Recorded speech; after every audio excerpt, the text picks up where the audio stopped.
Good morning बच्चों। बेटा अपना टॉपिक चल रहा है मोल कॉन्सेप्ट, ठीक है ना। तो मोल कॉन्सेप्ट में कल हमने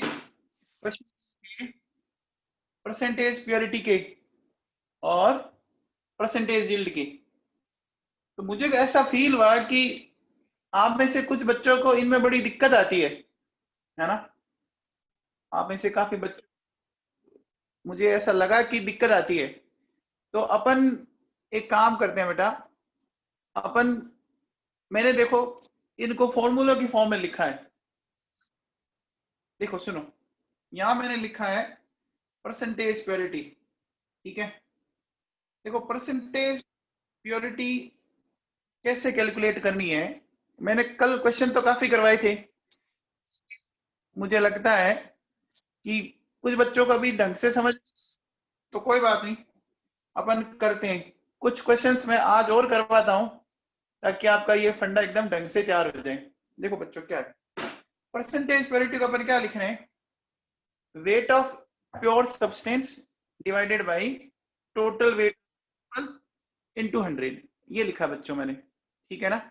इसको मैंने ऐसे लिखा है, इसका मतलब समझ लेते हैं।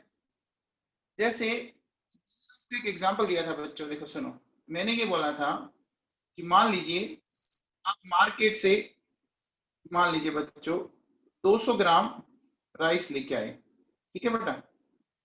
200 ग्राम राइस को जब घर पे लाके आपने चेक किया तो आपने ये देखा कि उसमें 160 ग्राम तो राइस है एंड 40 ग्राम और चीजें थी, है ना। आपके स्टोन हो सकती है, मिट्टी, पत्थर, हस्क, है ना, हो सकता है बच्चों। तो मुझे एक चीज बताओ कि इसको देख के एक बात बताओ कि ये जो टोटल सैंपल है, सैंपल का मास कितना हुआ, बताओ बच्चों। इस राइस वाले सैंपल का मास बताओ कितना हुआ, बोलो बच्चों। 200 ग्राम हुआ ना, राइस वाले सैंपल का टोटल मास 200 ग्राम हुआ। अच्छा बताओ, mass of pure substance, pure मतलब हमें राइस का पता करना है, तो राइस का कितना हुआ बच्चों, बोलो बेटा। तो बताओ परसेंटेज प्योरिटी कितनी आई, बताओ परसेंटेज प्योरिटी कितनी आई। क्या करेंगे बच्चों, प्योर सब्सटेंस का मास 160, सैंपल का मास 200 मल्टीप्लाइड बाई 100, तो बोलो बच्चों 80% आ गया बच्चों। अब देखो बेटा, मैंने कुछ पॉइंट्स लिखे, देखिए मैंने लिखा है कि इन chemical reaction only pure substance reacts, ये बड़ा इंपॉर्टेंट है। केमिकल रिएक्शन में अगर आपको कोई इसने मिक्सचर दिया, है ना, आपने इसको कोई मिक्सचर दिया, ठीक है, तो हमेशा दिमाग में फिट रखो कभी रिएक्ट नहीं करेगी, इम्प्योरिटी कभी भी रिएक्ट नहीं करेगी। रिएक्ट कौन करता है, सिर्फ और सिर्फ प्योर सब्सटेंस करते हैं। अब देखो बेटा आगे क्या लिखा है कि if we want to calculate percentage purity, if we want to calculate percentage purity then calculate weight of pure substance, ठीक है, by using given information of reaction, by using given information of reaction for the calculation of weight of pure substance, ठीक है। फिर क्या कहता है कि amount given product will be given in question, तो किसी भी एक प्रोडक्ट की इंफॉर्मेशन गिवन होगी, ठीक है ना।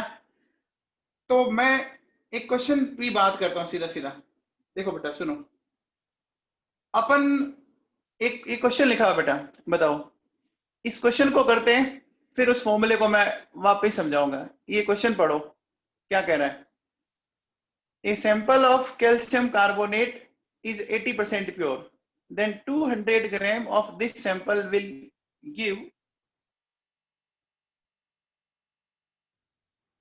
will give how many liters of CO2 at STP on heating।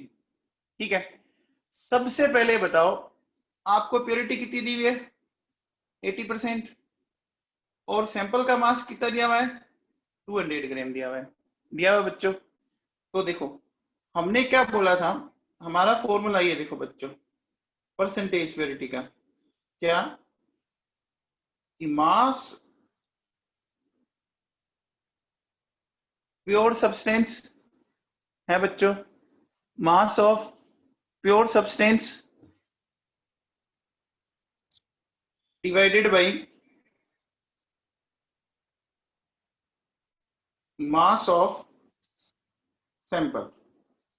आप बताओ बच्चों, इसमें दो डाटा दिए हुए हैं, देखो एक तो परसेंटेज प्योरिटी दी हुई है बच्चों, तो यहां से मुझे बताओ कि मुझे मास ऑफ प्योर सब्सटेंस का क्या, क्योंकि सैंपल का मास मुझे गिवन है बच्चों। बोलो बेटा ये समझ में आया, मैंने इसको सोल्व किया तो बच्चों बताओ मास ऑफ प्योर सब्सटेंस कितना हो गया 160 ग्राम हो गया। ये बात समझ में आई क्या, ये जो मैंने फॉर्मूला लिखा वो लिखा है देखो, percentage purity mass of pure substance divided by mass of sample into 100। तो परसेंटेज प्योरिटी 80 दे रखी है, मास ऑफ प्योर सब्सटेंस आपको निकालना है और सैंपल गिवन। अब बताओ बच्चों, आपको पता लग गया कि कैल्शियम कार्बोनेट इसमें कितना है 160 ग्राम है ना बच्चों। बोलो बेटा मास ऑफ प्योर सब्सटेंस मतलब कैल्शियम कार्बोनेट का पता लग गया, तो मुझे बताओ बच्चों मोल्स ऑफ कैल्शियम कार्बोनेट कैसे निकालेंगे 160 डिवाइडेड बाय 100 यानी 1.6 मोल आ गया क्या। बोलो कैल्शियम कार्बोनेट का मॉलिक्यूलर वेट बच्चों कितना होता है 100 होता है। अब देखो अब क्या करेंगे, इस कैल्शियम कार्बोनेट को हीट किया, हीट करने पर हमें ये मिला है ना बच्चों।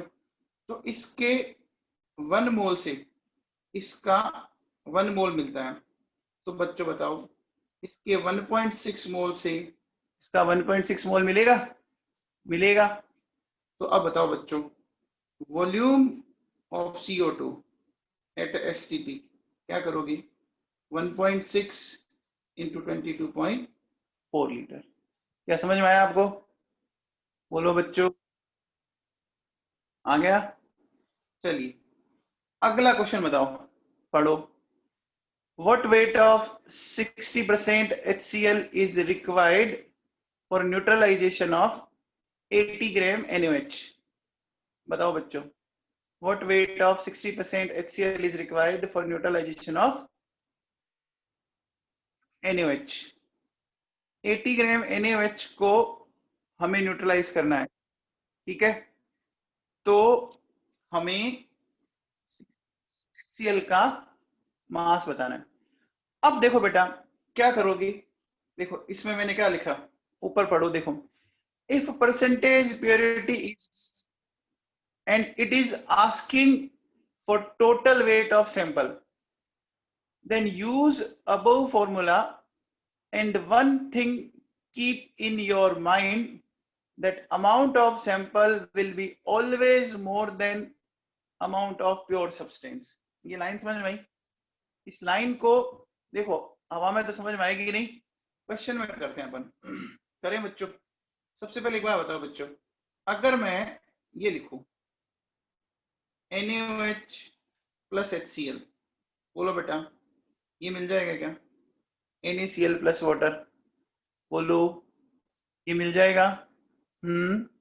अब बताओ यहां अगर आप ध्यान दो तो इसका 40 ग्राम और इसका 36.5 ग्राम चाहिए, तो बताओ इसके 80 ग्राम के लिए जस्ट डबल हो गया, बोलो बच्चों कितना हो गया, जस्ट डबल हो गया क्या, कितना 73 ग्राम हो गया। तो मुझे बताओ, ये मैंने क्या फाइंड आउट कर लिया? प्योर सब्सटेंस का मास किया ना, ये तो मैंने, क्योंकि मैंने आपसे क्या बोला था, देखो हमेशा, देखो क्या लिखा हुआ है, इन chemical reaction only pure substance reacts, इन chemical reactions only pure substance. इसका आपने प्योर सब्सटेंस का मास निकाला है? बोलो बच्चों।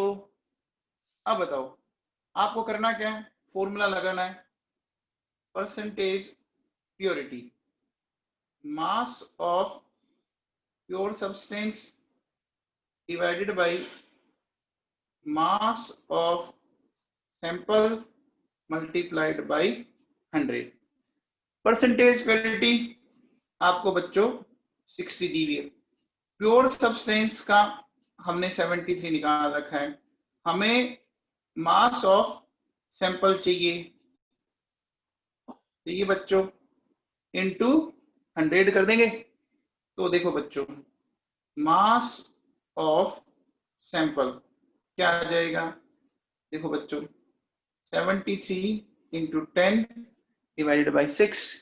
बोलो बच्चों, अपन सोल्व कर सकते हैं? बोलो। अब ये अमाउंट जो आ रही है, ये अमाउंट जो आ रही है बच्चों, ये कंफर्म है ना कि 73 से तो ज्यादा ही होगी ना? बोलो बच्चों, समझ में आया क्या? मैंने जो ऊपर लाइन लिखी थी, देखो वापस पढ़ो इसको, इन chemical reaction only pure substance react, एक तो ये बात काम की है बच्चों। फिर देखो, एक मैंने यहां पे एक लाइन लिखी है, and one thing keep in your mind that amount of sample will always more than amount of pure substance, लिखा हुआ बच्चों, अब चेक कर लो। देखो बेटा, ये जो मैंने लिखा है 365/3, ये कंफर्म है कि वैल्यू 73 से ज्यादा आएगी। आएगी क्या? बोलो बच्चों, बोलो। ठीक है, अब बताओ बच्चों, अगला क्वेश्चन बताओ, what weight of 80% MgCO3 is required to produce 5.6 litre CO2? ठीक है बेटा, तो सबसे पहले MgCO3 की रिएक्शन लिखते हैं बेटा, रिएक्शन लिखिए, ऐसे जाएगी रिएक्शन पक्का। अब मुझे एक बात बताओ बच्चों, आपको क्या करना है, आपको दिया हुआ है volume of CO2 eight STP, कितना? 5.6 लीटर दिया हुआ बच्चों। तो मुझे बताओ, मोल्स ऑफ CO2 कितने हो गए?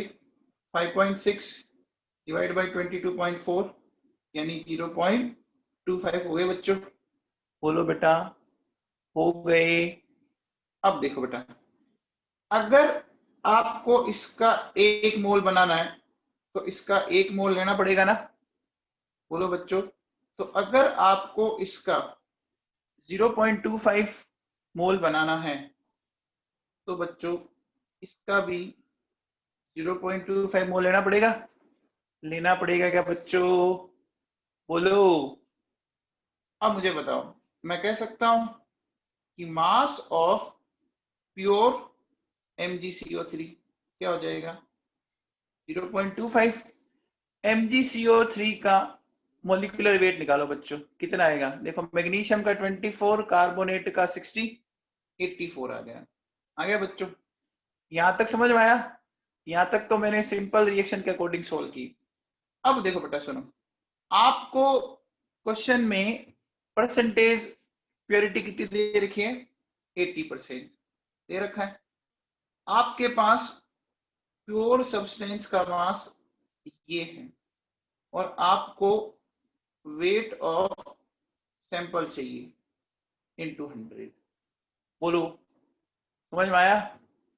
तो यहां से मैं वेट ऑफ सैंपल निकाल लूंगा क्या? बोलो बच्चों, 0.25 इंटू 84, ये और ये आ जाएगा। बोलो बच्चों, समझ में आया क्या? अरे समझ में आया क्या, या अभी भी कंफ्यूजन हो रहा है? अभी भी कंफ्यूज हो रहे हो क्या? अरे बेटा ये 2-3 लाइनें जो मैंने लिखी ना, बहुत काम की है। देखो ये वाला, इन chemical reaction only pure substance reacts, है ना? And one thing keep in your mind that amount of sample will always more than amount of pure substance. ठीक है, चलिए अब आप ये बताओ, इसको बताओ बच्चों, a sample of magnesium carbonate is 60% pure. 40 gram of this sample is treated with excess of HCl. How much CO2 will produce at STP? ऐसा क्वेश्चन दिया हुआ है। तो बच्चों आप बताओ, आपको प्योरिटी दे रखी है, इधर देखो इस फॉर्मूले में, इस फॉर्मूले में क्या क्या दे रखा है? देखो प्योरिटी दे रखी है और सैंपल का मास दे रखा है। तो बताओ आप क्या निकाल लोगे? बोलो बच्चों, प्योरिटी दे रखी है और सैंपल का मास दे रखा है, तो आप उससे क्या कैलकुलेट कर लेंगे? बोलो बच्चों, अरे क्या कैलकुलेट करोगे? Mass of pure substance. और आपको एक बात पता होगी कि केमिकल रिएक्शन में सिर्फ कौन पार्टिसिपेट करता है? केमिकल रिएक्शन में सिर्फ कौन पार्टिसिपेट करता है बच्चों? इसके ठीक नीचे लाइन लिखी हुई है, देखो, सिर्फ प्योर सब्सटेंस। तो देखो बेटा कैसे करेंगे, समझो। सबसे पहले ये परसेंटेज प्योरिटी है 60, फिर मास ऑफ प्योर MgCO3 ये निकालना है, और सैंपल का मास 40 गिवन है बच्चों, इंटू 100 हो गया बच्चों। यहां से देखो अगर अपन सोल्व करेंगे तो मास ऑफ प्योर MgCO3 कितना आ गया बच्चों बताओ?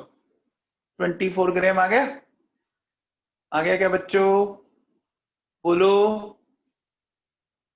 अब देखो बेटा सुनो, हमें इस MgCO3 को इस HCl से ट्रीट करेंगे तो हमें कुछ इस तरह से मिलेगा बच्चों। ठीक है, ये बात समझ में आई? अब देखो बेटा सुनो, इसका मास है 84 ग्राम, तो 84 ग्राम से CO2 का 1 मोल मिल रहा है क्या? 84 ग्राम से CO2 का 1 मोल मिल रहा है क्या बच्चों? बताओ, मिल रहा है क्या? तो बताओ 24 ग्राम से CO2 का कितना मिलेगा? 1/84 इंटू 24, ये मोल आ गए। आपसे पूछा क्या इसने? आपसे पूछा क्या है? वॉल्यूम पूछा ना बच्चों? तो बताओ volume of CO2 eight STP क्या करेंगे? 24/84 किया जाएगा। समझ में आया? बोलो बच्चों। भव्या जाखड़ा, अभी भी कंफ्यूजन होता है क्या?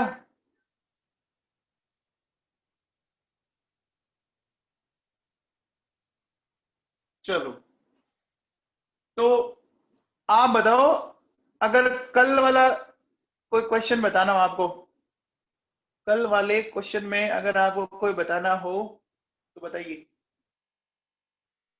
कोई पर्टिकुलर क्वेश्चन जो आपको नहीं समझ में आया हो, ये जो मैंने पॉइंट्स लिखे ना बेटा, इन पॉइंट्स को ढंग से समझ लो आप।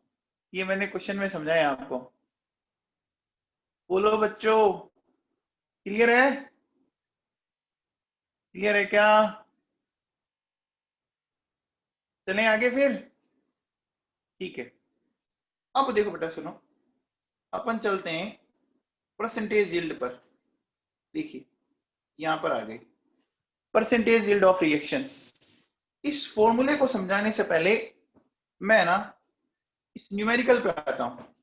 इस रिएक्शन को पढ़ो बच्चों, क्या कह रहा है देखो, A प्लस बी कन्वर्ट हो रहा है AB के अंदर। क्या कह रहा है, इनिशियली 1 मोल है ना, each of A and B are taken and 0.5 mole of AB is obtained, then percentage yield of reaction। बहुत सिंपल सा क्वेश्चन है, बताओ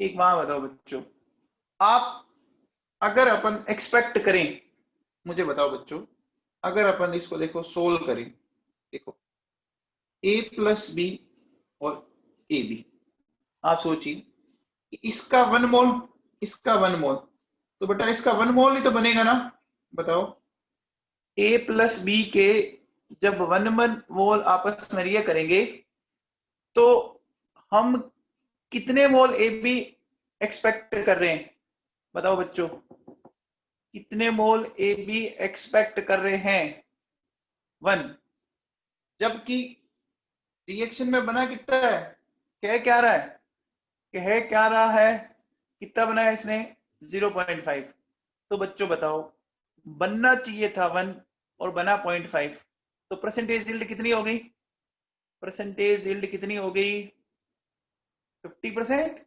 अब देखो बेटा, अब आ जाओ ऊपर इस फॉर्मूले पे, परसेंटेज यील्ड ऑफ रिएक्शन कैसे, क्या लिखा हुआ है, मोल्स ऑब्लिक मास, हो सकता है वो मास दे दे, of product which is obtained, ठीक है, ये बेटा क्या होगा, आपको गिवन होगा, गिवन इन क्वेश्चन, है ना बच्चों, और एक्सपेक्टेड मोल्स ऑफ प्रोडक्ट, है ना, ये अपन क्या करेंगे, ये अपन कैलकुलेट करेंगे, वी विल कैलकुलेट, समझ में आ रहा है, जो मास या मोल्स ऑफ प्रोडक्ट है ऊपर वाला वो तो क्वेश्चन में गिवन होगा और एक्सपेक्टेड आप निकालोगे, तो मुझे बताओ देखो आपने क्या बोला, एक्सपेक्टेड जो मोल्स हैं वो तो 1 है, और आप बताओ एक्चुअल जो मोल्स हैं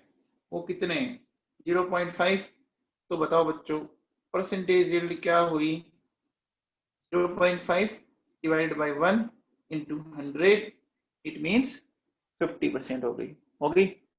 चलिए अब इस अगले क्वेश्चन को देखो, बताओ बच्चों 8 mole of A 20 mole of B react to form 3 mole of A2B3, calculate percentage yield of reaction, है ना बेटा, 8 mole of A 20 mole of B react to form 3 mole of A2B3, calculate percentage yield of reaction, कैसे करेंगे, कौन बताएगा, बताओ बच्चों कैसे करेंगे, very good Bhavya, well done.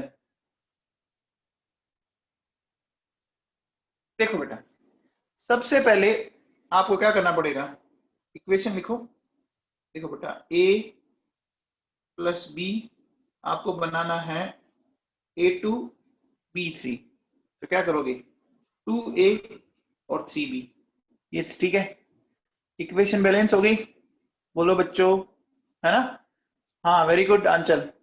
अब देखो, अब बताओ इनकी स्टोइकियोमेट्रिक कोफिशिएंट, बैलेंस इक्वेशन में ये 2 आए, ये 3 आए, ये 1 आए, अच्छा गिवन क्या है बच्चों, इसका 8 है, इसका 20 है, इसका तो कुछ नहीं है, तो सबसे पहले आप ये चेक करो कि A2B3 बनेगा कितना, जो हम इस रिएक्शन से एक्सपेक्ट कर रहे हैं, समझ में आ रही बात, जो हम इस रिएक्शन से एक्सपेक्ट कर रहे हैं, तो देखो बेटा कैसे करेंगे, आपको मैंने क्या बोला था, है ना, आप मुझे बताओ, हम पहले लिमिटिंग रिएजेंट निकालेंगे, कैसे, given minus sorry given divided by stoichiometric coefficient, very good, 75% आ रहा है इसका, तो बेटा देखो गिवन जैसे देखो एक का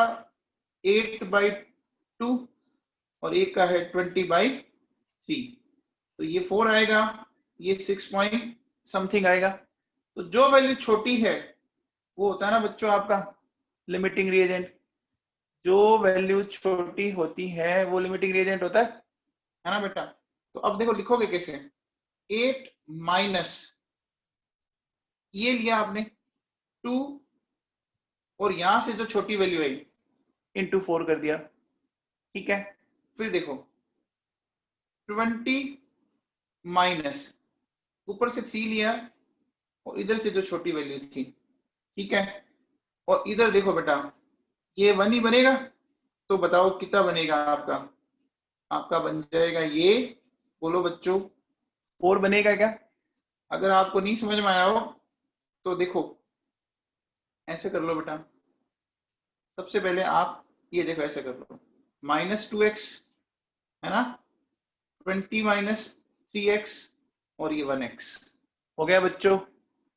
देखो ये 2 और ये 3, ये 2 और ये 3 और x की वैल्यू आपकी यहां से हो जाएगी। तो बताओ x की वैल्यू 4 आई, तो मुझे बताओ एक्सपेक्टेड कितने हैं, 4 है बच्चों और क्वेश्चन में कितने गिवन है, 3 है ना बच्चों। तो बताओ परसेंटेज यील्ड क्या हुई, 3/4 इंटू 100 कितनी होगी बच्चों, 75% हो गई क्या। बोलो बच्चों समझ में आया, अरे समझ में आया क्या। चलिए अगला क्वेश्चन करो, बताओ 8 mole of a 20 mole of b है ना, react to form A2B3, calculate moles of A2B3 form if yield of reaction is 75%। Question वही है जो ऊपर वाला करवाया था, लेकिन इसको ऐसे भी बच्चों पूछ सकते हैं आपसे, है ना। क्वेश्चन वही है, अभी तो आप फटाफट आंसर दे दोगे उसको देख के।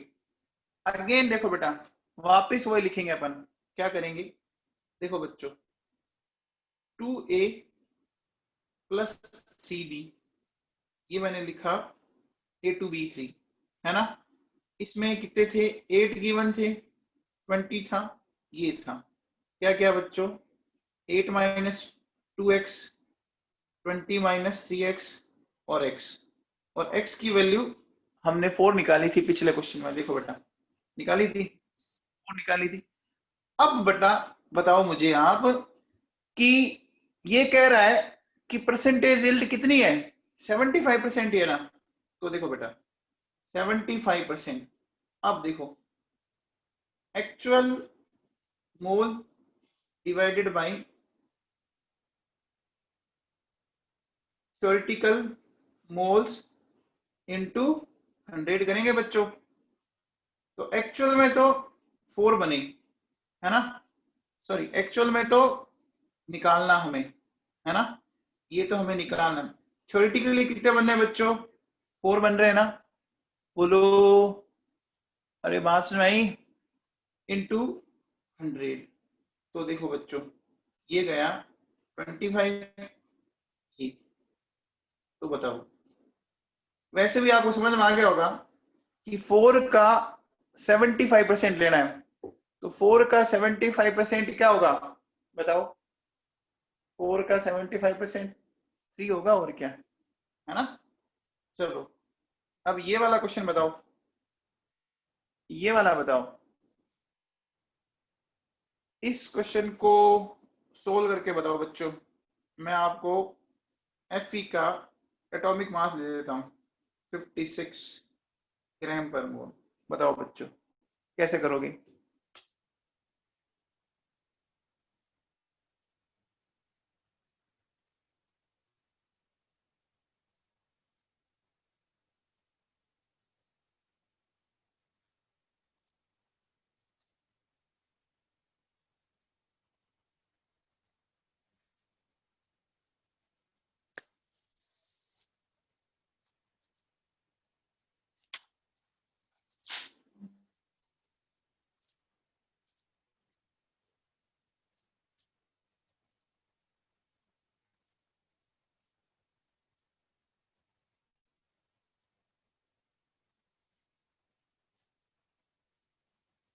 अनुराधा, आप बताओ बेटा।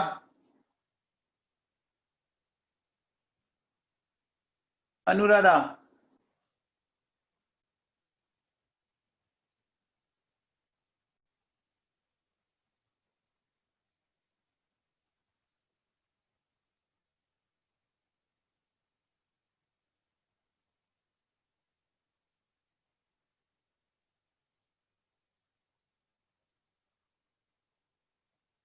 बोलो बच्चों।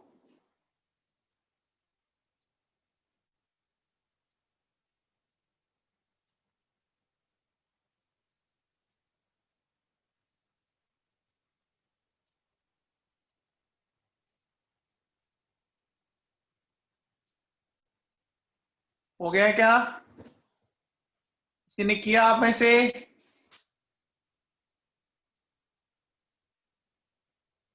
बोलो बेटा। 3.2 परसेंटेज यील्ड पूछी है। परसेंटेज यील्ड पूछी है। रिया पूनिया, बताओ। Very good. Saina Gupta, well done. Riya Poonia, आप बताओ। 200%? और बाप रे, 200% कैसे आएगा? वेरी गुड सिद्धार्थ, थोड़ा सा सही करो। सिद्धार्थ कैलकुलेशन सही करो। चलिए मैं एक्सप्लेन करता हूं इसको, समझाता हूं। भुवन सही करो, खुद सही करो बेटा। चलो देखो, समझने की कोशिश करो।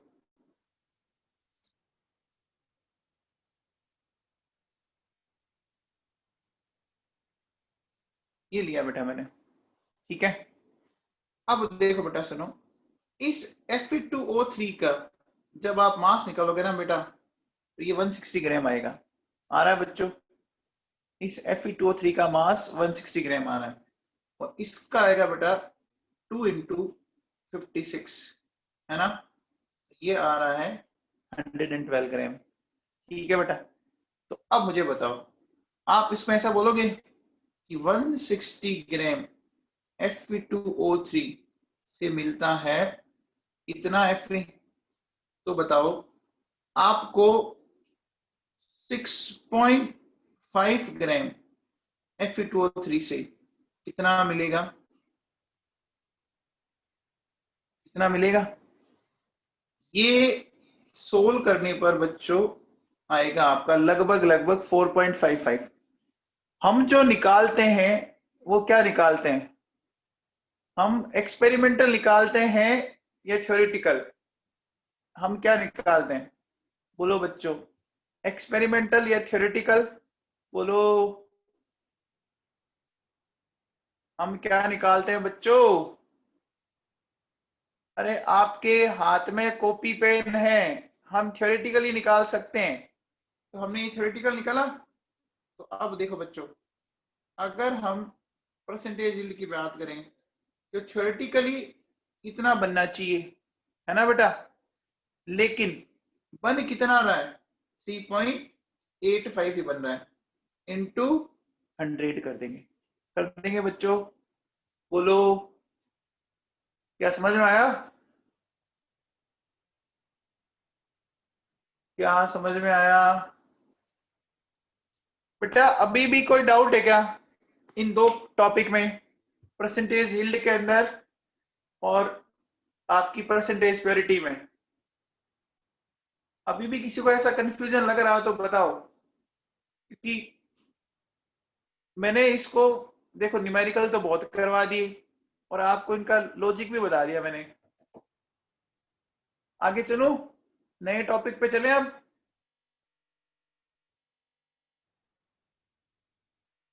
चलो बच्चों आगे चलते हैं, नेक्स्ट बात करते हैं बेटा। देखो अपन लेते हैं बच्चों लॉज ऑफ केमिकल कॉम्बिनेशन, ठीक है ना? Laws of chemical combination. तो सबसे पहले मैं लेता हूं बच्चों, देखो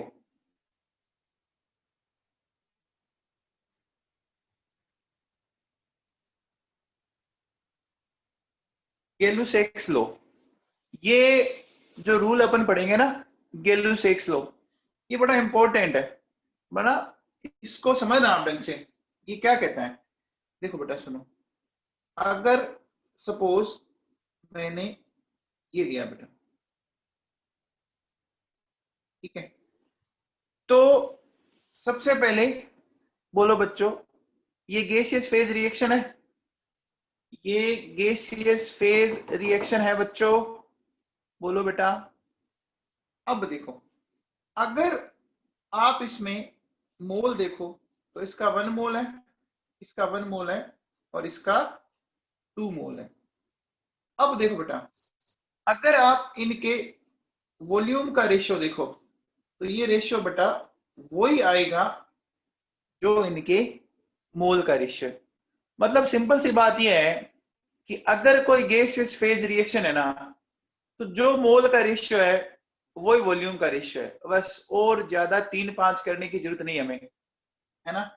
जैसे देखो बेटा, अगर मैं आपसे ये बोलूं 3O2 से 2O3, तो बताओ इनके जो वॉल्यूम रेशियो है वो क्या होगा, 3:2 होगा, बोलो बच्चों। तो सिंपल सी बात क्या हुई, अपन ऐसा बोलेंगे बच्चों, देखो, इन ए गैसियस फेज, है ना, volume different gases have ratio of same ratio of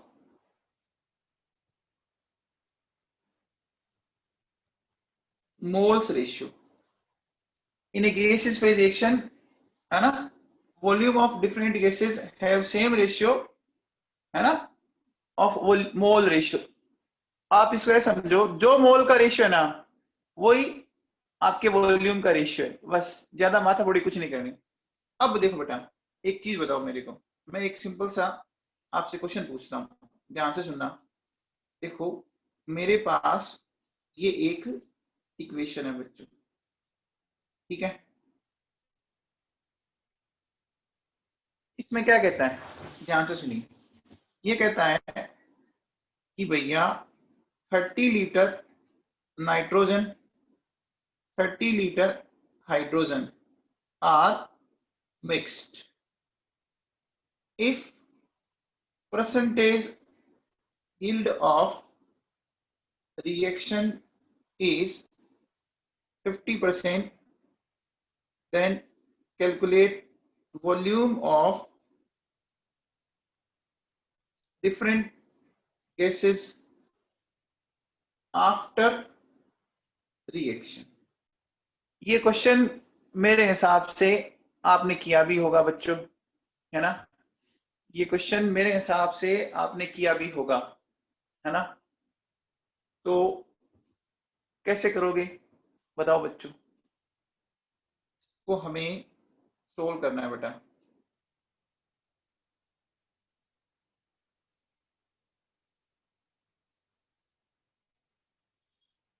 तो बताओ बच्चों, कैसे करेंगे। सबसे पहले बताओ, इनका जो मोल का रेशियो है वो ये है क्या बच्चों, 1, 3 and 2, है ना, है बच्चों। अब देखो बच्चों, इवन वॉल्यूम क्या है, 30 लीटर, 30 और 0। आप मुझे बताओ कि हमें लिमिटिंग रिएजेंट निकालना चाहिए पहले। तो लिमिटिंग रिएजेंट कैसे निकालेंगे, चेक करो। देखो बेटा सुनो, एक N2 है, एक H2 है, तो N2 का गिवन 30 है और स्टोइकोमेट्रिक कोएफिशिएंट 1 है, और इसका 30 है और ये 3 है। तो बताओ बच्चों, छोटी वैल्यू कौन सी आई, छोटी वैल्यू किसके लिए आई, हाइड्रोजन के लिए। इसको अपन x बोल दे बच्चों, इसको अपन x बोल दें, क्या बोल दें? ठीक है। अब देखो बेटा सुनो, अब एक बात सुनना ढंग से कि मैं इसको लिखूंगा, देखो 30 minus x, 30 minus 3 into x और 2x। क्या ये बात सही है? क्या ये बात सही है? लेकिन ये बात तब तक सही है जब तक परसेंटेज यील्ड क्या होती बच्चों, बताओ? परसेंटेज यील्ड क्या होती? 100% होती है ना बच्चों। लेकिन परसेंटेज यील्ड 100% नहीं है। परसेंटेज यील्ड क्या है? 50% है बच्चों। तो इसका मतलब जो बनेगा वो जो आप एक्सपेक्ट कर रहे हो उसका 50%। समझ में आ रही बात? चलो एक बार अपन 100% से करते हैं, फिर अपन उस पर आते हैं। देखो बेटा, x की वैल्यू 10 लिखी मैंने, x की वैल्यू 10 लिखी, फिर देखो ये लिखा, ये लिखा बेटा। तो मेरे पास बताओ ये क्या बचा? ये 20, ये 0 और ये 20। ये तो बेटा कब होगा?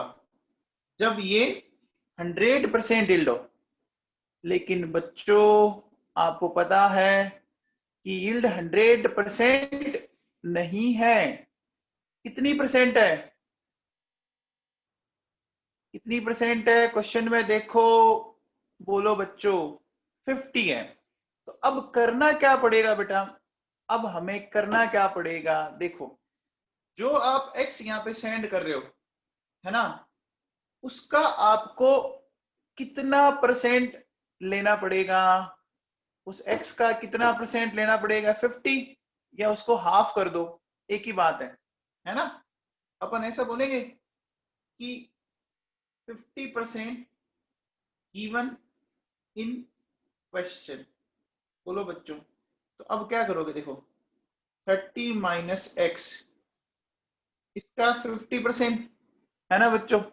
फिर 30 माइनस 3x, इसका भी 50%। और 2 इंटू एक्स, इसका भी 50%। ये समझ में आ गया? अरे ये मैंने क्यों किया बच्चों? ऐसा मुझे बोला है इसलिए किया मैंने।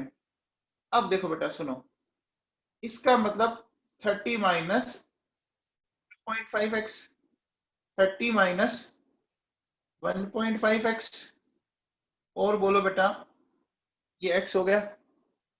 x की वैल्यू आपने निकाल रखी है, बोलो बच्चों x की वैल्यू निकाल रखी है, क्या है कितनी? 10। 30 माइनस 0.5 इंटू 10, 30 माइनस 0.5 इंटू 10 और ये 10। तो बताओ बच्चों कितना बचा?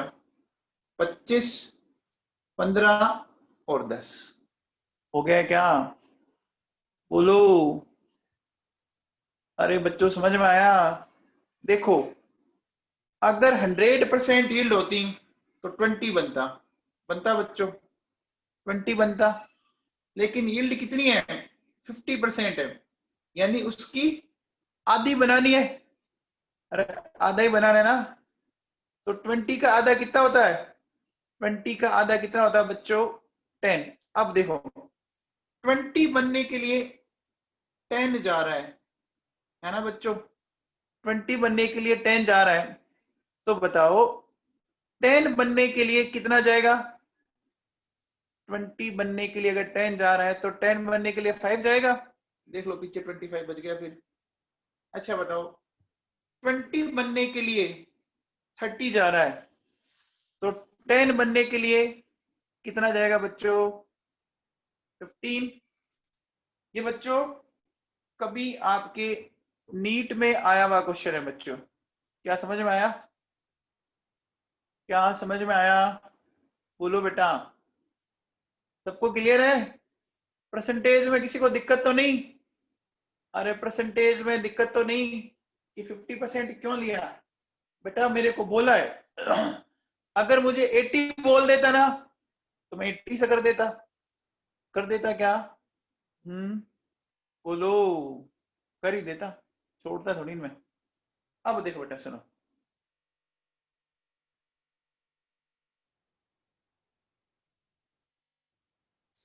हाँ जी अनुराधा, बोलो बेटा, क्या कह रहे हो?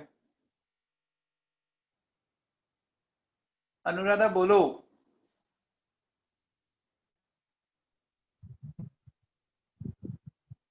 सर हाँ बेटा।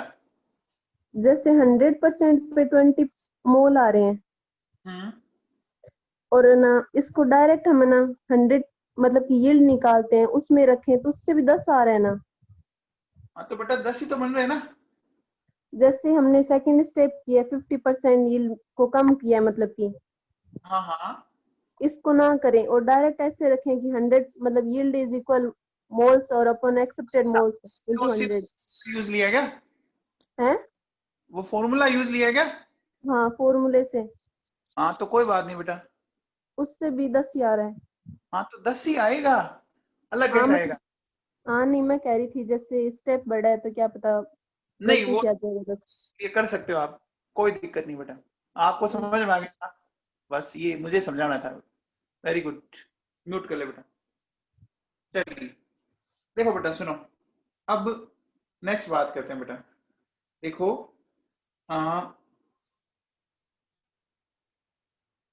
इन 90 ml pure oxygen electricity is passed, then 10% oxygen, then 10% oxygen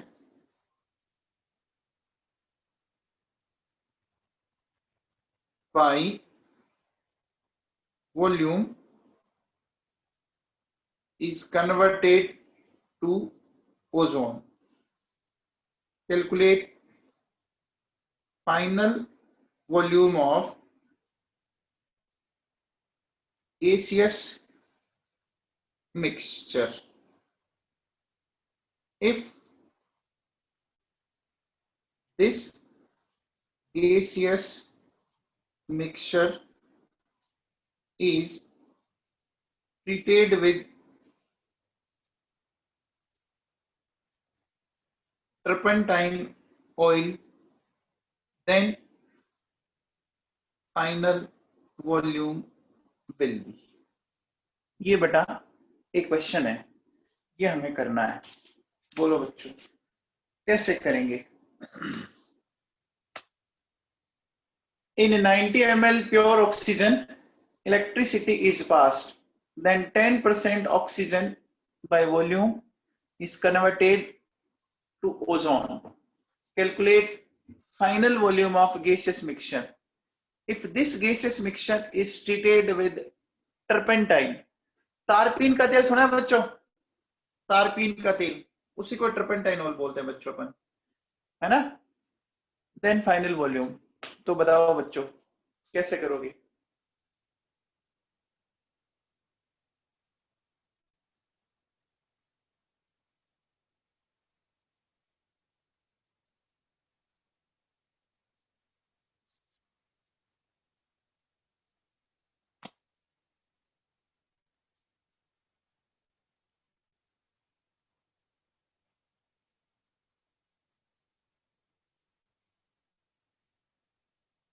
Siddharth बताओ बेटा, सिद्धार्थ बताइए।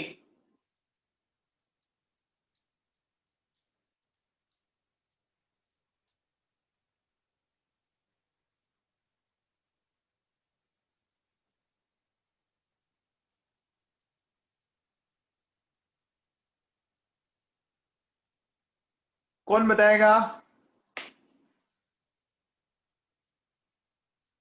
भव्या, ये कौन से स्टेप का आंसर है? फर्स्ट का या सेकंड का?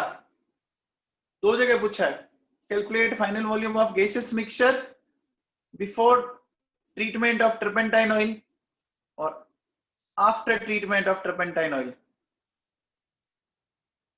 अच्छा ठीक है भैया। साइना गुप्ता बताओ बेटा।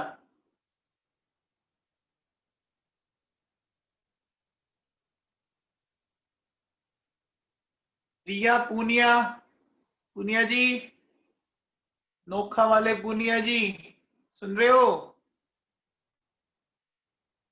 ठीक है, साइना गुप्ता सही है। देखो बेटा कैसे करेंगे, समझ लीजिए आप।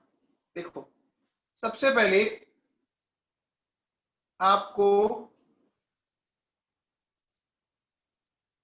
गिवन वॉल्यूम ऑफ ऑक्सीजन वो 90 ml है ना?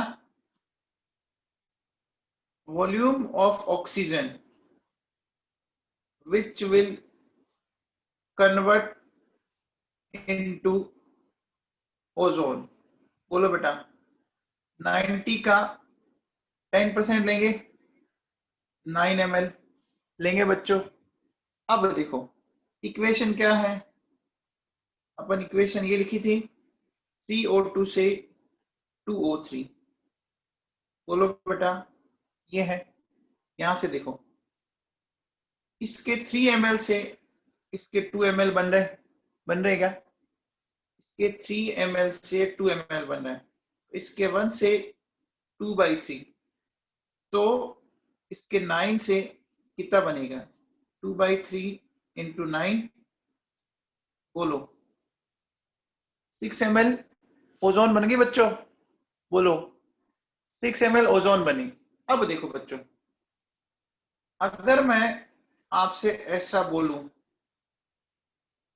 रिमेनिंग वॉल्यूम ऑफ ऑक्सीजन, बोलो बच्चों क्या होगी आपकी? देखो 90 माइनस 9 81 ml और फॉर्मिंग वॉल्यूम ऑफ ओजोन ये 6 ml। बताओ बच्चों टोटल वॉल्यूम ऑफ मिक्सचर कितना आ गया? 87 ml आ गया। बोलो बच्चों 87 ml आ गया है क्या? आ गया। अब बताओ अगर मैं इस 87 ml को क्या करूं? देखो हमारे पास उसमें क्या है 81 ml oxygen and 6 ml ozone है। इसको हम ट्रपेंटाइन ऑयल से ट्रीट कर रहे हैं, तो ये ट्रपेंटाइन ऑयल क्या करेगा? इस ओजोन को एब्जॉर्ब कर जाता है। तो पीछे क्या बचा? पीछे बचा 81 ml ऑफ ऑक्सीजन। समझ में आया? हिमांशी बाफना, हिमांशी समझ में आया कुछ?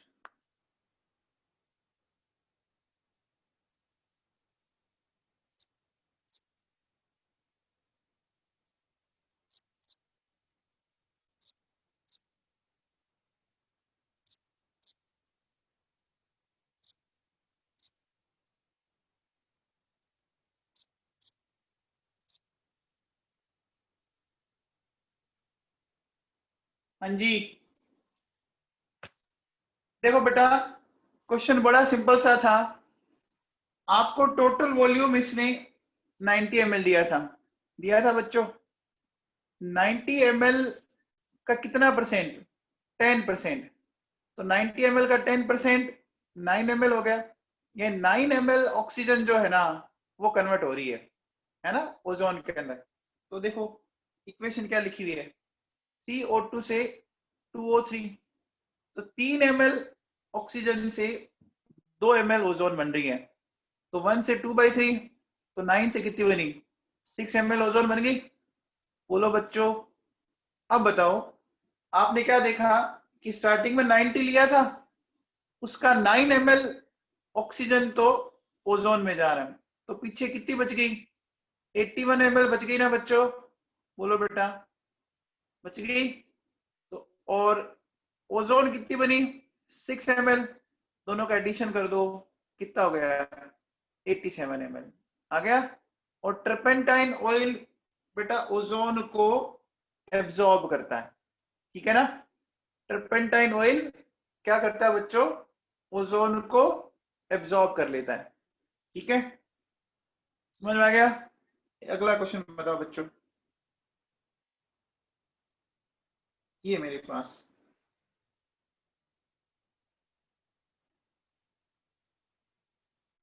ये लिया मैंने। देखो ये कह रहा है कि आपने इसका 100 ml वॉल्यूम लिया, ठीक है। तो calculate change in volume after decomposition. बताओ बच्चों, अगर आपने फोस्फिन का 100 ml लिया और उसको हीट किया, तो हीट करने के बाद चेंज इन वॉल्यूम बताओ बच्चों।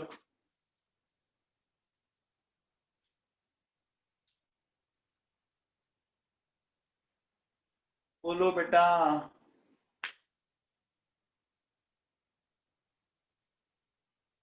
150 आसान है, चेंज इतने कहेगा बच्चों।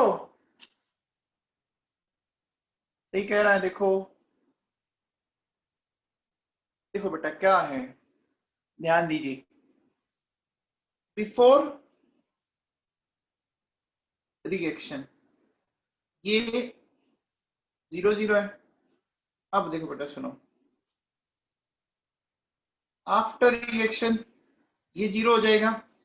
अब देखो बेटा, इसके 1 से ये 1 और ये 3/2 बन रहा है, तो इसके 100 से ये बना 100 और ये बना 3/2 100, तो कितना हो गया 150।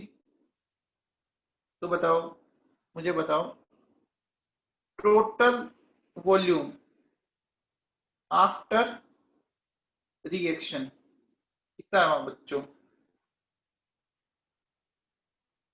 250 ml हो गया। तो बताओ इंक्रीज इन वॉल्यूम 250 माइनस 100, बोलो बच्चों 150 का हो गया क्या। बोलो 150 ml का इंक्रीमेंट हो गया। सबको समझ में आया। हो गया बच्चों, ठीक है।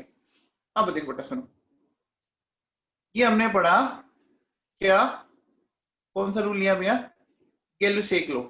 अब लेते हैं अपन नेक्स्ट सेकंड, अपन चलते हैं नेक्स्ट। मैं लेता हूं law of multiple proportion. Law of multiple proportion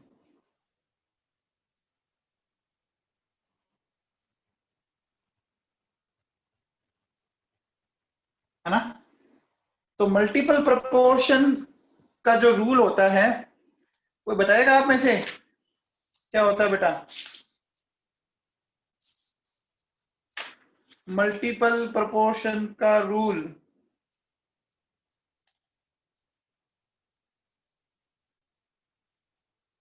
देखो बेटा इसमें ना जो ध्यान क्या रखना है, देखो दो एलिमेंट आएंगे बच्चों, है ना। इसके अंदर दो एलिमेंट होंगे, ठीक है। और ये दो एलिमेंट आपस में मिलकर डिफरेंट टाइप ऑफ कंपाउंड्स बनाएंगे। अब देखो इसमें क्या करना है, कैसे समझते हैं। देखो बेटा, मान लीजिए मेरे पास कार्बन और ऑक्सीजन दो एलिमेंट है, इन दोनों ने मिलकर ये दो कंपाउंड बनाए बच्चों, CO एंड CO2, ठीक है। इन दोनों ने मिलकर क्या बनाए, दो कंपाउंड CO एंड CO2।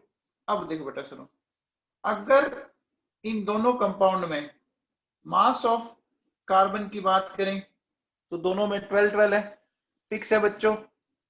तो देखो बताओ मास ऑफ ऑक्सीजन बताओ, इसमें एक ऑक्सीजन है तो कंफर्म हो गया बच्चों कितना 60, इसमें दो है तो कितना हो गया 32 हो गया। अब मुझे बता दो बच्चों, अपन कह सकते हैं कार्बन का मास तो कांस्टेंट है, और ये जो ऑक्सीजन का मास है वो वेरिएबल है। तो जो वेरिएबल मास है ना बच्चों, वो एक सिंपल रेशियो में आ रहा है। आ रहा है कि नहीं आ रहा? आ रहा बच्चों? बोलो बेटा। जैसे अगर मैं आपसे ये पूछूं कि बताओ SO2 एंड SO3 क्या मल्टीपल प्रोपोर्शन को फॉलो करेंगे क्या? तो देखो बच्चों, SO2 SO3 में क्या है? सल्फर तो कांस्टेंट है और ऑक्सीजन का मास वेरिएबल है बच्चों। देखो SO2 SO3, तो सल्फर का मास 32 ठीक है, ऑक्सीजन का 32 और ये हो गया 48। इनका रेशियो ले लो, बोलो 2:3 आ गया क्या? आ गया बच्चों? सबको समझ में आया? तो देखो बेटा सुनो, इसमें क्या बोला जाता है कि when two elements react with each other to form different compounds in which mass of one element is constant and mass of other element is variable, then variable mass will always in simple ratio। ठीक है ना? क्या बोला इसने? when two elements react with each other to form different compounds in which mass of one element is constant and mass of other element is variable, then variable mass will always in simple ratio। ये समझ में आया? अब देखो, statement से ज्यादा आप एक चीज ध्यान रखो कि आप तो एलिमेंट काउंट कर लो, एलिमेंट। अब देखो बेटा सुनो, जैसे अगर मैं आपसे पूछूं कि बताओ बेटा CH4 एंड C2H6 इस रूल को फॉलो करेंगे क्या? CH4 एंड C2H6 बोलो बच्चों। ये करेंगे बच्चों। अब आप कहोगे सर कैसे करेंगे? देखो बेटा, इसमें दो एलिमेंट है, कार्बन एंड हाइड्रोजन। अब बच्चा कहेगा सर एक में तो कार्बन आपका एक है, एक में दो है, तो मैं इसको देखो कैसे एक्सप्लेन करता हूं, समझ लीजिए। देखो बेटा, ये है ना, यहां अपन एक काम करते हैं। देखो बेटा कि कार्बन और हाइड्रोजन का रेशियो लेते हैं, तो ये 12 है, ये 4 है, और ये 24 है, और ये 6 है। एक बात बताओ बच्चों, हमें किसी एक का मास फिक्स करना है ना, इधर ये 12 है, इधर ये 24 है, तो एक काम करूं क्या कि मैं इसको 2 से मल्टीप्लाई कर दूं। बोलो बच्चों, अब देखो ये फिक्स हो गया कि नहीं हो गया? अरे फिक्स हो गया ना? बोलो। मीथेन में कार्बन का 12 था, इथेन में 24 था। तो आप क्या करो, जो आपका 12:4 आ रहा है, इसको दोनों को 2 से मल्टीप्लाई कर दो। अभी भी रेशियो तो वही आ रहा है ना? अरे 24 डिवाइडेड बाई 8, रेशियो तो वही आ रहा है ना? बोलो 3:1। अरे मीथेन में वही आ रहा है क्या बच्चों? समझ में आ गई बात? समझ में आ गई? या आप ऐसा कर दो, ये 12/4 है, इसको भी 12/4 बना दो, तो इसको क्या कर दो, 12/3 कर दूं क्या? 24/6 को मैं 12/3 लिख सकता हूं क्या? बोलो बच्चों, आ गया समझ में? तो आपको इसमें सिंपली क्या करना है, नंबर ऑफ एलिमेंट्स काउंट करने। समझ आ गई बात? एलिमेंट चेक कर लो। अब बताओ बच्चों, जैसे अगर मैं आपसे पूछूं PCl3 PCl5, बताओ ये दोनों इस रूल को फॉलो करेंगे? ईश्वर थानवी, क्या ये इस रूल को फॉलो करेंगे बेटा? ईश्वर थानवी, थानवी साहब सुन रहे हैं?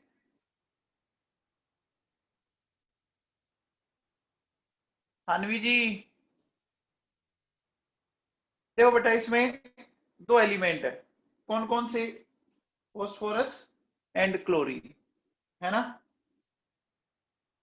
अगर मैं आपसे ये बोलूं SF2, SF6 एंड SF4, बोलो बेटा ये करेंगे? करेंगे ना? दो दो एलिमेंट है, बस आपको दिए चेक करना है। अब बताओ बच्चों, NO, N2O, N2O3, NO2, N2O5, बोलो ये भी करेंगे? करेंगे बच्चों, क्योंकि नाइट्रोजन और ऑक्सीजन है। अब एक बात बताओ बच्चों, अगर मैं आपसे ये बोलूं SF2 एंड SO2, ये करेंगे क्या? ये नहीं करेंगे बच्चों। देखो सल्फर ऑक्सीजन फ्लोरीन, नहीं करेंगे। क्यों? कितने एलिमेंट आ गए बच्चों? 3 एलिमेंट आ गए। ठीक है, समझ में आया?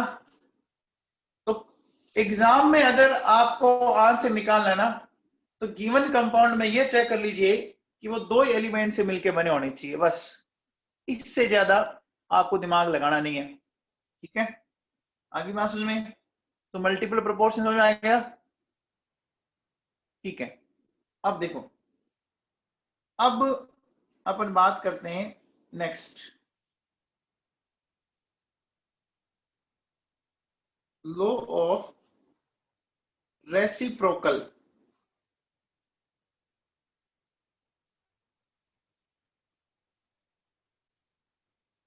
Proportion. Law of reciprocal proportion, इसमें देखो क्या ध्यान रखना है, इसका बेसिक क्या है? देखो बच्चों, 3 एलिमेंट होंगे, ठीक है, and each is repeated twice, और हर एलिमेंट क्या होगा? 2 बार रिपीट होगा। समझ में आ रहा है? 3 एलिमेंट, जैसे देखो एक एग्जांपल करते हैं अपन, मान लो 3 एलिमेंट ये मैंने ABC, ठीक है, अब मैंने इनको मिला के इस तरह से कंपाउंड बना दिए ABAC। अब ध्यान दीजिए बच्चों, देखो A 2 बार आ गया, B 2 बार आ गया, C देखो बेटा 2 बार आ गया। आ गया क्या? आ गया। अब देखो इसमें है ना, अगर मैं आपसे ये पूछूं, जैसे देखो बेटा CO2 H2O CH4, बताओ क्या ये इस रूल को फॉलो करेंगे? एलिमेंट बताओ इसमें कितने हैं? इसमें एलिमेंट बताओ बच्चों कितने हैं? कार्बन, ऑक्सीजन, हाइड्रोजन, 3 है ना? करेंगे? करेंगे बच्चों। अब देखो, अब ये कहता क्या है वो समझना आप ढंग से। देखो मान लीजिए ये मेरे पास A और B 2 अलग अलग एलिमेंट है, इन्होंने किसी तीसरे कॉमन एलिमेंट के साथ रिएक्शन की, ठीक है, यहां कंपाउंड बना फर्स्ट, कंपाउंड फर्स्ट, और यहां कंपाउंड बना सेकंड। अब मैं ना एक एग्जांपल के साथ साथ लेते चलता हूं। जैसे देखो बेटा, कार्बन को मैंने ट्रीट किया हाइड्रोजन के साथ, तो मुझे मिल गया CH4, और मैंने ऑक्सीजन को ट्रीट किया H2O, मतलब हाइड्रोजन के साथ तो मिल गया H2O। तो देखो बेटा, कार्बन ऑक्सीजन दो अलग अलग है और दोनों एक कॉमन एलिमेंट से रिएक्ट कर रहे हैं। वो कॉमन एलिमेंट बताओ कौन सा है, बोलो बच्चों। कार्बन ऑक्सीजन दोनों डिफरेंट एलिमेंट है, वो एक कॉमन एलिमेंट के साथ रिएक्ट कर रहे हैं, ठीक है। अब देखो बेटा सुनो, मुझे एक बात बताओ कि यहां मैं ऐसा कह सकता हूं, देखो बेटा क्या, ये 12 gram carbon and 4 gram hydrogen है। यहां देखो एक बात बताओ बच्चों, 16 ग्राम ऑक्सीजन है क्या बच्चों? 16 ग्राम ऑक्सीजन और 2 ग्राम हाइड्रोजन। इतना तो सबको समझ में आया। CH4 में एक कार्बन तो 12 ग्राम, 4 हाइड्रोजन। एक बात बताओ बच्चों, 4 ग्राम हाइड्रोजन कितने ग्राम कार्बन से कंबाइंड हो रही है? 4 ग्राम हाइड्रोजन कितने ग्राम कार्बन से? 12 ग्राम से। तो बताओ, मैं ऐसा कह सकता हूं कि 1 ग्राम हाइड्रोजन, बोलो 1 ग्राम हाइड्रोजन आपकी 3 ग्राम कार्बन से कंबाइंड होगा क्या? बोलो बच्चों, 4 ग्राम हाइड्रोजन अगर 12 ग्राम कार्बन से कंबाइंड हुआ तो 1 ग्राम हाइड्रोजन 3 ग्राम से कंबाइंड हो गया। तो किसी को डाउट है क्या? अब देखो बेटा, 2 कितने से कंबाइंड हो रहा है? 16 से।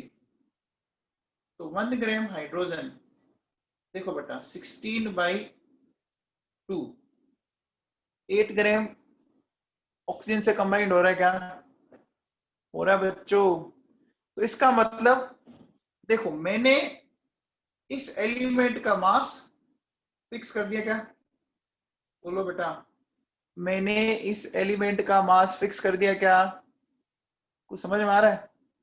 अब मुझे बताओ, जब मास फिक्स कर दिया तो बताओ mass ratio of carbon to oxygen कितना आया?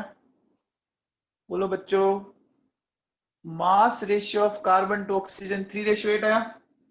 अब देखो बेटा सुनो, कार्बन और ऑक्सीजन आपस में रिएक्ट करके इन्होंने क्या बनाया?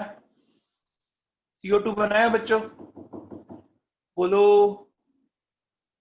अब बताओ, CO2 में कार्बन क्या है?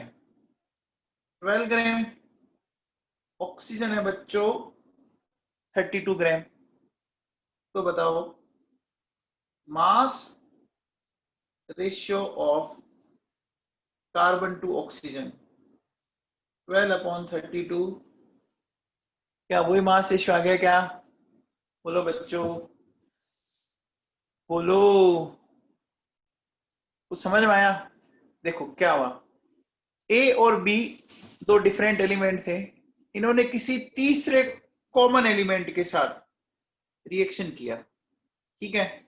और इस तीसरे जो एलिमेंट है ना, इसका मास कांस्टेंट ले लिया हमने को, ले लिया। तो जो कंपाउंड फर्स्ट और सेकंड बने, इन फर्स्ट और सेकंड कंपाउंड में क्या करना है आपको बेटा? Mass ratio of A and mass ratio of B, मान लो x आया, मास रेशियो ऑफ ए है ना, मास रेशियो ऑफ, समझ में आ रहा है क्या? अरे बच्चों समझ में आ रहा है क्या कुछ? अब देखो बेटा, मास रेशियो ऑफ ए है ना and mass ratio of B, मान लो ये x आया। फिर देखो, अपन ऐसा बोलेंगे कि mass ratio of A and mass, इसको मैं थोड़ा ढंग से लिख देता हूं,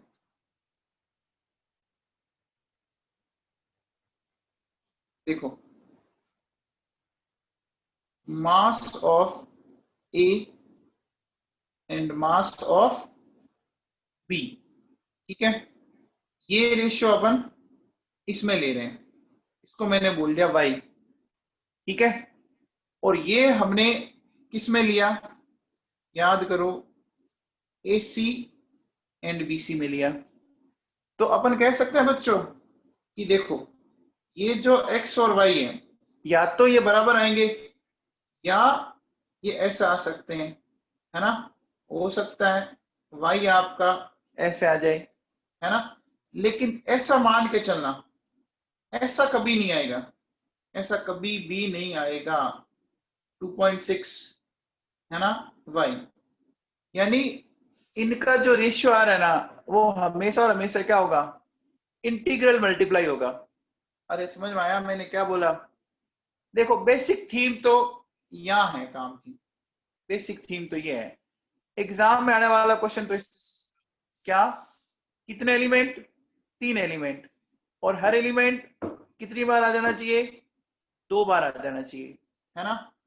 अब देखो अगर जैसे मैं आपसे ये पूछूं SO2, H2O और H2S, बताओ क्या ये लॉ ऑफ रेसिप्रोकल प्रोपोर्शन को फॉलो कर रहे हैं क्या, बताओ बच्चों, कर रहे हैं क्या। देखो कैसे, सल्फर, ऑक्सीजन, हाइड्रोजन, बस इसमें ये ध्यान रखो, ये ज्यादा बेटर है। अगर आप थ्योरी में घुसे ना तो आपको दिक्कत होगी, फिर तो प्रॉब्लम हो जाएगी। अरे समझ रहे हो क्या, क्योंकि मुझे पता है चाहे मैं कितना ही बेटर समझा दूं, बच्चों को ये समझ में कम ही आता है। अरे समझ में आएगा बच्चों। देखो बेटा कार्बन और ऑक्सीजन दो अलग अलग एलिमेंट थे, इन्होंने हाइड्रोजन से रिएक्ट करके दो अलग अलग कंपाउंड बनाए। तो हाइड्रोजन के कांस्टेंट मास के साथ जो कार्बन और ऑक्सीजन के मास का जो रेशियो था, वो रेशियो इन दोनों एलिमेंट के कॉम्बिनेशन से जो कंपाउंड बनता है उसमें भी रिपीट हो सकता है। अब ये जो रेशियो है वो आपका इंटीग्रल मल्टीप्लाई होगा हमेशा और हमेशा। क्या समझ में आया क्या, बोलो। तो अपन इसका स्टेटमेंट लिख लें। देखो बच्चों, when two different elements react with constant mass of third element to form two compounds, then ratio of mass of two different elements can be repeated in integral multiply can be repeated, ऐसे लिख दो, देखो can be repeated in same ratio or in integral multiply ratio in that compound which is formed by the combination of these two elements। अब देखो बेटा statement तो खतरनाक इसका, है ना, बात सुनाएगी। इसमें बस ध्यान ये रखो आप कि 3 एलिमेंट हो, और मल्टीपल में ध्यान ये रखो 2 एलिमेंट हो, बस इससे आपका क्वेश्चन आपका हो जाएगा। समझ में आई बात? स्टेटमेंट तो भली लिख लो, बाकी स्टेटमेंट से बच्चा उलझ जाता है, तो उलझने वाला काम मत करो बेटा, ठीक है ना। अब एक बात सुनो, आपका जो टारगेट के बच्चे हैं, है ना,